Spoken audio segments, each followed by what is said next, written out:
Սա հօգուտ Աստծո գոյության փաստարկների շարքն է, եւ այս տեսանյութում խոսելու ենք կոսմոլոգիական կամ կալամի փաստարկի մասին։ Ինչու ընդհանրապես գոյություն ունի տիեզերքը։ Մի պահ մտածեք դրա մասին։ Ինչու գոյություն ունի ինչ-որ բան,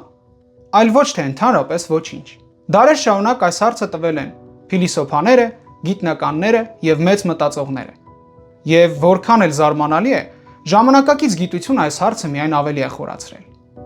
Այսօր մենք գիտենք, որ տիեզերքը հավերժ չէ, այն ունեցել է սկիզբ։ Տարածությունը, ժամանակը, նյութը եւ էներգիան մի կոնկրետ պահից սկսել են գոյություն ունենալ։ Բայց այստեղ առաջանում է ամենակարևոր հարցը։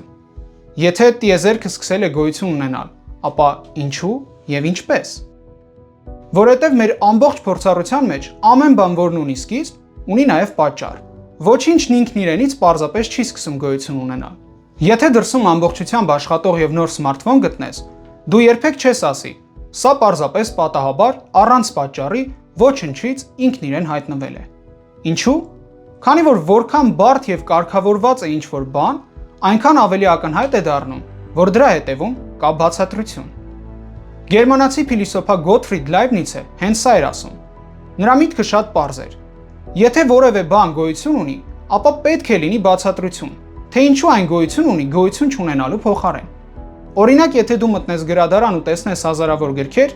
դու չես ասի. սրանք պարզապես միշտ եղել են։ Դու բնականաբար կհարցնես. ով է գրել դրանք,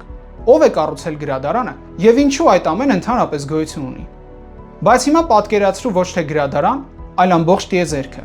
Միլիարդավոր գալակտիկաներ, ֆիզիկայի օրենքները, ժամանակ, տարածություն, գիտակցություն եւ վերջապես կյանք։ Եվ հիմա հարցը դառնում է սա. ի՞նչն է բացատրում այս ամբողջ իրականության գոյությունը։